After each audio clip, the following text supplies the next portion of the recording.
Constitution of Kenya 2010 miyo ng'ato ka ng'ato ratiro mar bedo gi mwandu gi tiyo gi mwandu no kako ohero koso kako dwaro.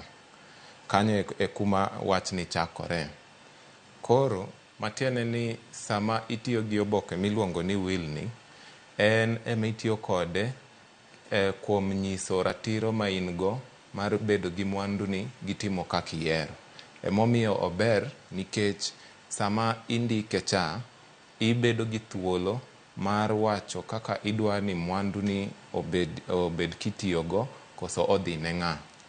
Koro e oboke ni wan gi ji adek mabedo kacha.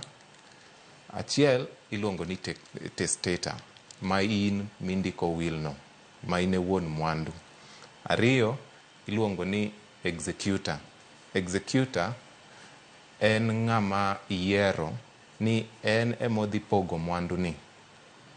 To mar adek gin jomidendo ni beneficiaries, ni joma mwandu gi dhi kuom gi. To koro bang' kisechako ndiko will cha, kindiko ni in kaka executor sani pachi ler, idwa yiero ng'ama chal kama kama ni en emodhi pogo mwandu ni. To mwandu ni idwa ni indiko mwandu ni te, lope ni te ma in go, geche ni te ma in go, kata saa, kata sime, kata gik moka moka manie nyingi.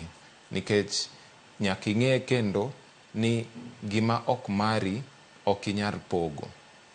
Koro mwandu ni chate kisendike kacha, indiko kaka idhi poge, ng'ama yudo ang'o to ng'ama yudo ang'o.